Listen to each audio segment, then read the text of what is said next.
আগামীকাল লন্ডন যাচ্ছেন খালেদা জিয়া, সঙ্গে যাচ্ছেন ৬ ব্যক্তিগত চিকিৎসক। চট্টগ্রাম আদালত থেকে বিভিন্ন মামলার ১,৯১১টি নথি গায়েব। পোষ্য কোটা বহালের দাবি, রাজশাহী বিশ্ববিদ্যালয়ের কর্মকর্তা কর্মচারীদের, না হলে আন্দোলন।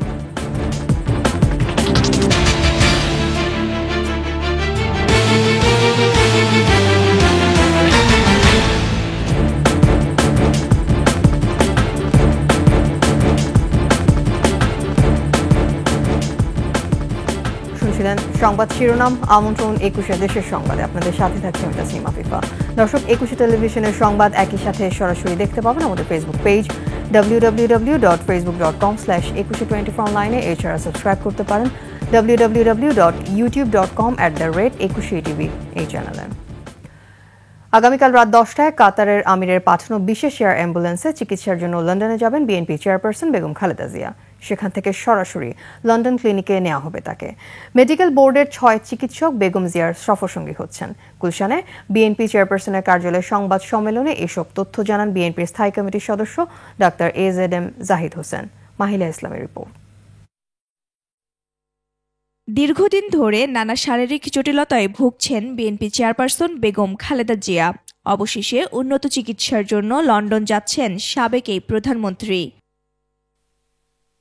সোমবার সকালে গুলশানে বিএনপি চেয়ারপারসনের কার্যালয়ে এ বিষয়ে বিস্তারিত জানান খালেদা জিয়ার ব্যক্তিগত চিকিৎসক ও দলের স্থায়ী কমিটির সদস্য ডাক্তার AZM জাহিদ হোসেন। ওনার সাথে মেডিকেল বোর্ডের ৬ জন সদস্য, ওনার ব্যক্তিগত কর্মকর্তা, ওনার যে কেয়ার গিভার, ওনারা থাকবেন। আর এয়ার অ্যাম্বুলেন্সের যে চিকিৎসা দেওয়ার জন্য কাতার আমির রয়্যাল এয়ার অ্যাম্বুলেন্স যেটা, ওটার 4 জন চিকিৎসক এবং তাদের চিকিৎসকদের সহকারী, অর্থাৎ এটি বলে প্যারামেডিক্স, ওনারা থাকবেন।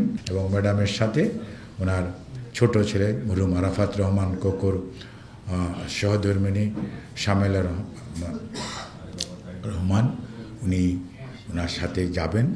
কাতারের আমিরের পাঠানো বিশেষ এয়ার অ্যাম্বুলেন্সে ঢাকা থেকে দোহা, তারপর লন্ডনে যাবেন বেগম খালেদা জিয়া। সেখানে প্রাচীন ও বিশ্বস্ত লন্ডন ক্লিনিকে চিকিৎসা নেবেন বিএনপি চেয়ারপারসন। এবং ওখানে ইনশাল্লাহ আমাদের দলের ভারপ্রাপ্ত চেয়ারম্যান জনাব তারেক রহমান, ডাক্তার জুবাইদা রহমান, ওনার সহধর্মিণী, ওনারা এবং আমাদের যুক্তরাজ্য বিএনপির এর থেকে হয়তো 2 জন ওনারা এবং ওনাকে হয়তো এয়ারপোর্টে রিসিভ করবেন এবং ওনারাই ওনাকে ওখানে ওদের হসপিটাল অথরিটির লোক হাসপাতালে আসবে, ওরা ওখান থেকে হসপিটালে যাবে।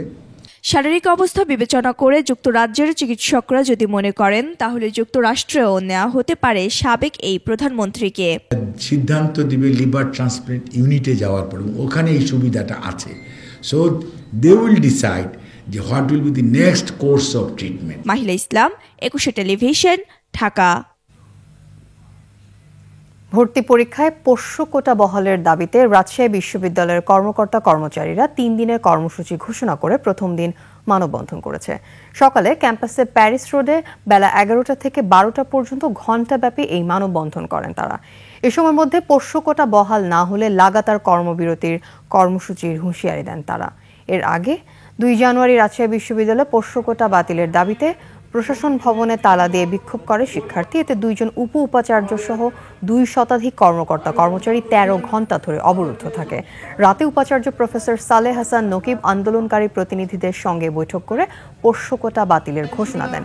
এই ঘটনায় ক্ষুব্ধ কর্মকর্তা কর্মচারীরা 3 দিনের কর্মসূচি ঘোষণা করে।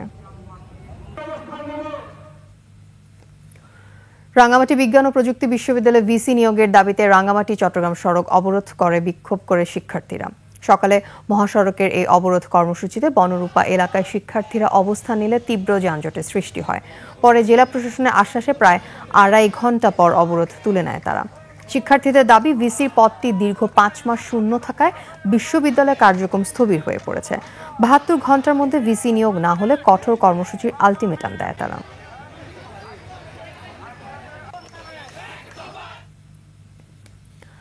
গাজীপুরের শ্রীপুরে এক ব্যবসায়ীকে আটক করে টাকা নিয়ে ছেড়ে দেওয়ার ঘটনায় মাওনা ফাঁড়ি ইনচার্জ আব্দুল কুদ্দুসকে ক্লোজ করা হয়েছে।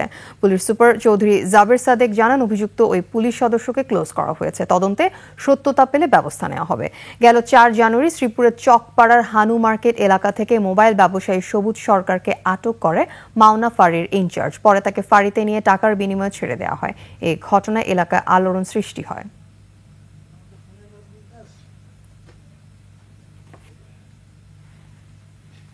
হঠাৎ করেই গায়েব হয়ে গেছে চট্টগ্রাম আদালতে থাকা বিভিন্ন মামলার 1911টি নথি।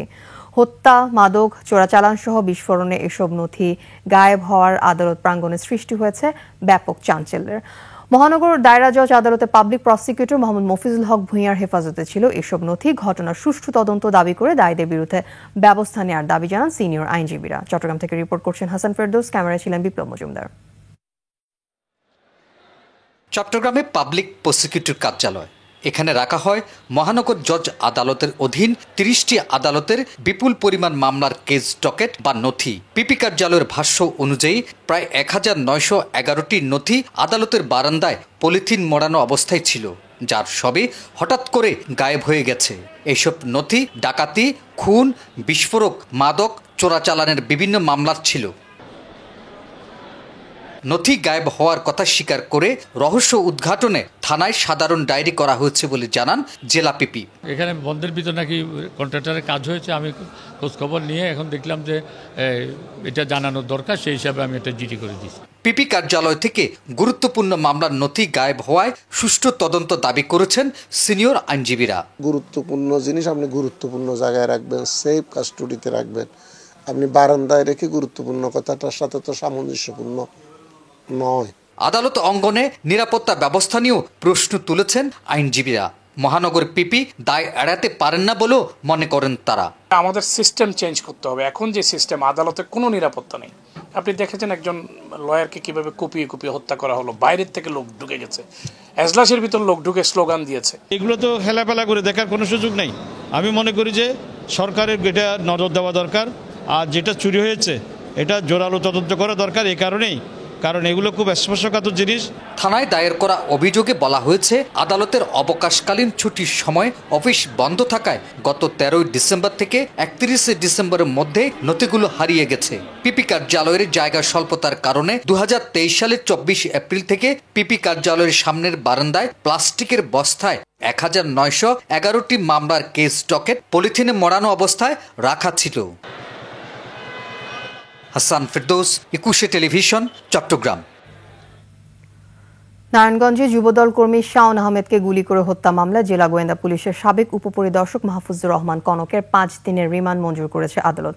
দুপুরে নারায়ণগঞ্জ আদালতে বিচারক অতিরিক্ত chief judicial magistrate Abdullah Al Masum শুনানি শেষে কনকের 5 দিনের রিমান্ড মঞ্জুর করেন। পুলিশ আসামির 7 দিনের রিমান্ড আবেদন করে। এর আগে আদালত প্রাঙ্গণে শাওন আহমেদ হত্যার বিচারের দাবিতে মানববন্ধন ও বিক্ষোভ করে শাওনের পরিবার ও এলাকাবাসী। এ সময় ডিবির সাবেক এসআই কনককে আদালতে নেওয়ার সময় বিক্ষোভধরা ধাওয়া দিয়ে হাজত থানায় গিয়ে বিক্ষোভ করে। পরে অতিরিক্ত পুলিশ এসে পরিস্থিতি নিয়ন্ত্রণে আনে। 2022 সালের 1 সেপ্টেম্বরে গুলিতে নিহত হয় শাওন। 2024 সালের 21 অক্টোবর শাওনের বড় ভাই মোহাম্মদ মিলন বাদী হয়ে সদর থানায় মামলা দায়ের করেন।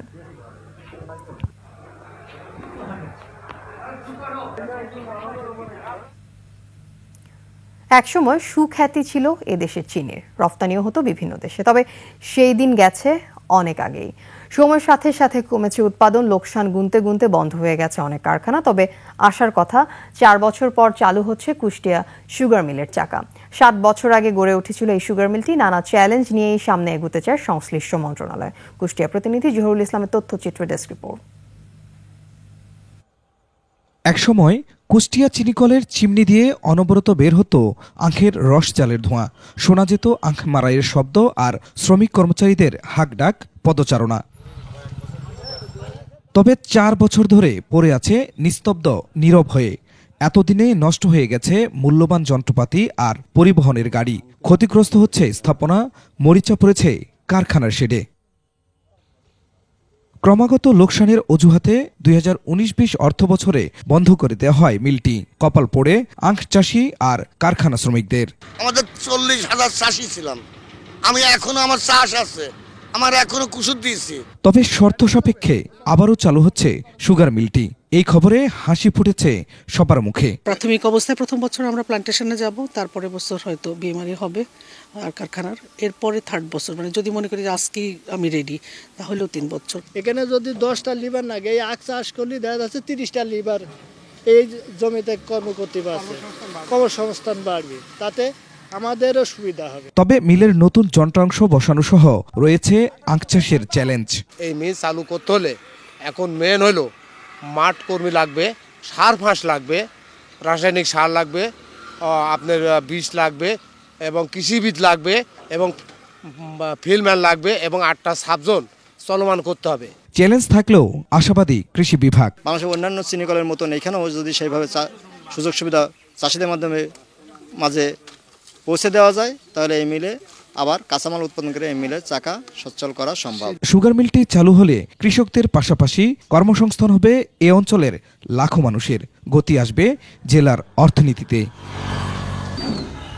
মুকুল খান, ডেস্ক রিপোর্ট, 21 টেলিভিশন। নরসিংদীতে 50 কোটি টাকা আত্মসাতের অভিযোগে এক ব্যবসায়ীকে গ্রেফতার করেছে পুলিশ। দুপুরে জেলা পুলিশ সুপারের কার্যালয়ে সংবাদ সম্মেলনে এ তথ্য জানান পুলিশ সুপার আব্দুল হান্নান। এর আগে গতকাল গাজীপুরে পুবাইল থেকে রহমতুল্লাহ নামে ওই ব্যবসায়ীকে গ্রেফতার করে জেলা গোয়েন্দা পুলিশ। পুলিশ জানায় রহমতুল্লাহ গত 4 বছর ধরে নরসিংদী শিবপুর এবং পার্শ্ববর্তী এলাকায় কম দামে রড, সিমেন্ট এবং ইট দেওয়ার কথা বলে 60 থেকে 70 জনের কাছ থেকে টাকা নিতে থাকে। এক পর্যায়ে 1 বছর আগে পালিয়ে গেলে তার বিরুদ্ধে অন্তত 20টি মামলা হয়।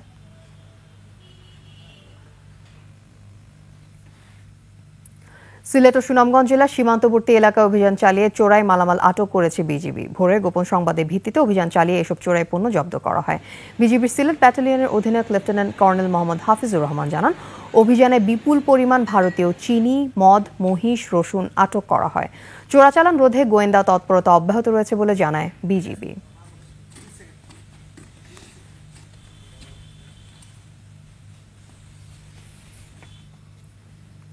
পেঁয়াজের রফতানি মূল্য টন প্রতি 100 মার্কিন ডলার কমিয়েছে ভারত। হিলি বন্দর দিয়ে পেঁয়াজ আমদানি বাড়ার আশা করছেন আমদানিকারকরা। হিলি স্থলবন্দরে পেঁয়াজ আমদানিকারকরা জানান, কৃষকের ন্যায্য মূল্য নিশ্চিত পেঁয়াজের রফতানি বাড়াতে ন্যূনতম রফতানি মূল্য কমিয়েছে ভারত। আগে প্রতি টন পেঁয়াজের রফতানি মূল্য 405 মার্কিন ডলার থাকলেও বর্তমানে তা কমিয়ে 305 মার্কিন ডলার করেছে ভারত, যা আজ থেকেই কার্যকর হয়েছে বলে ভারতীয় রফতানিকারকরা জানিয়েছেন। এতে বন্দর দিয়ে পেঁয়াজের আমদানি যেমন বাড়বে, তেমনি দাম কমে আসবে।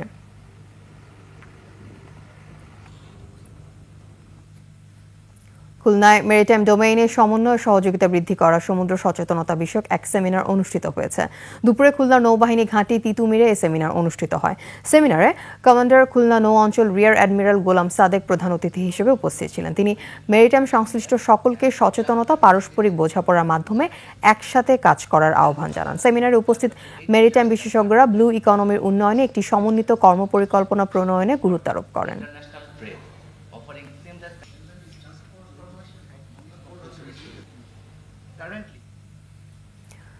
দিনাজপুরের শহীদ মুক্তিযোদ্ধাদের প্রতি শ্রদ্ধাঞ্জলির মধ্য দিয়ে মহারাজা স্কুল ট্র্যাজেডি দিবস পালন করা হয়।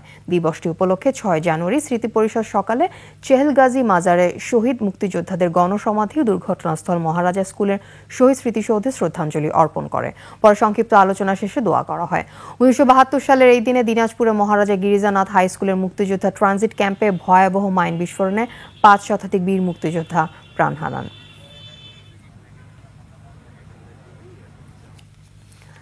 ছাত্র জনতার অভ্যুত্থানের পর দেশে সব ধর্মের মানুষ নিরাপদ বোধ ও স্বাধীনভাবে ধর্ম পালন করতে পারছে বলে মন্তব্য করেছেন আসসালাম ফাউন্ডেশনের বক্তারা। ময়মনসিংহের গফরগাঁও উপজেলার নলচিরা গ্রামে আয়োজিত ওয়াজ মাহফিলে প্রধান অতিথি ছিলেন বিশিষ্ট নজরুল গবেষক ও অর্থ মন্ত্রণালয়ের উপসচিব মোহাম্মদ জেহাদউদ্দিন। মুফতি আনোয়ার মাহমুদের সভাপতিত্বে অন্যান্যের মধ্যে বিশিষ্ট ইসলামী চিন্তাবিদ মাওলানা ইমরান মাজহারি, মাওলানা লোকমান মাজহারি, বিশিষ্ট লেখক মাওলানা জাইনুল আবেদিন বক্তব্য রাখেন। বক্তারা সকল ষড়যন্ত্র নস্যাৎ এবং দেশের শান্তি, সমৃদ্ধি, উন্নয়নের জন্য সকল ধর্মবর্ণের মানুষকে ঐক্যবদ্ধ থাকার আহ্বান জানান।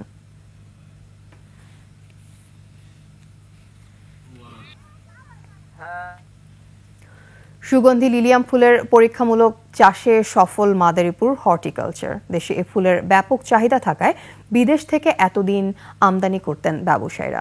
ইতোমধ্যে দেশের বেশ কিছু জায়গায় লিলিয়াম ফুলের চাষ শুরু হয়েছে। সুগন্ধি এ ফুল দেখতে প্রতিদিন হর্টিকালচারে ভিড় করছেন ফুলপ্রেমীরা। মাদারীপুর প্রতিনিধি নজরুল ইসলাম পলাশের তথ্যচিত্র ডেস্ক রিপোর্ট।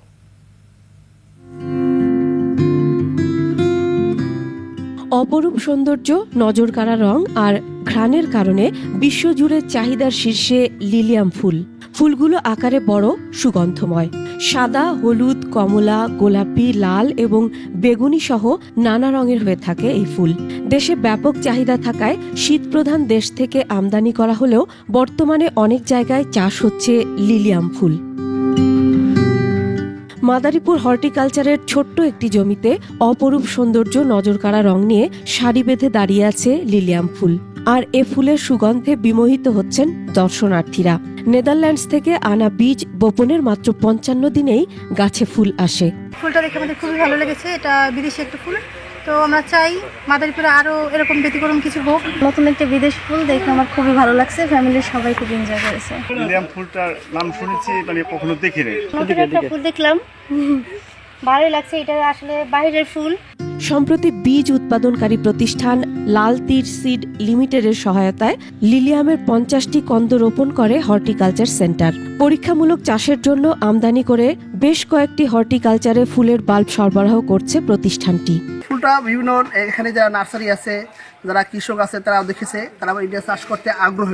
কারণ একটা ফুল মিনিমাম ঢাকা শহরে 200 থেকে 250 টাকা বিক্রি হচ্ছে, তো এটা বিক্রি করে তাদের লাভ হচ্ছে। এদিকে বাণিজ্যিকভাবে লিলিয়াম ফুল চাষ করে কৃষকরা লাভবান হবেন বলে মনে করছে মাদারীপুর হর্টিকালচার কর্তৃপক্ষ। কন্দ থেকে করা যায় এবং আবার কখনো এটা টিস্যু কালচারের মাধ্যমে প্রপাগেশন করা হয়।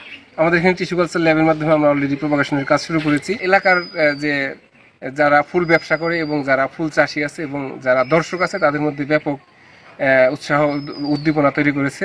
লিলিয়াম ফুল বাণিজ্যিকভাবে চাষ করতে পারলে দেশের চাহিদা মেটানোর পাশাপাশি বাঁচবে বিপুল পরিমাণ বৈদেশিক মুদ্রা। Masum আলিসা, desk report, 21 television. আর এর সাথে শেষ করছি 21 দেশের সংবাদ। যাওয়ার আগে সংবাদ শিরোনামগুলো আরো একবার। কাল লন্ডন যাচ্ছেন খালেদা জিয়ার সঙ্গে যাচ্ছেন 6 ব্যক্তিগত চিকিৎসক।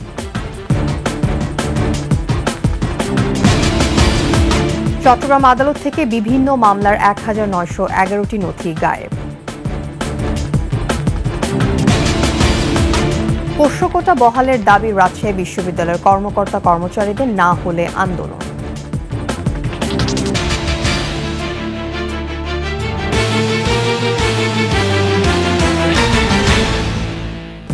সর্বশেষ খবর জানতে ডায়াল করুন 2021 নম্বরে আর ভিজিট করুন 21-tv.com এই ওয়েবসাইটে। এছাড়া ফেসবুকে লগ ইন করতে পারেন www.facebook.com/2124 অনলাইনে। এছাড়া সাবস্ক্রাইব করতে পারেন www.youtube.com/21tv এই চ্যানেলে। এতক্ষণ সাথে থাকার জন্য ধন্যবাদ। আমাদের পরবর্তী সংবাদ সন্ধ্যা 7টায় দেখার আমন্ত্রণ রইল। 21-এর সাথেই থাকুন।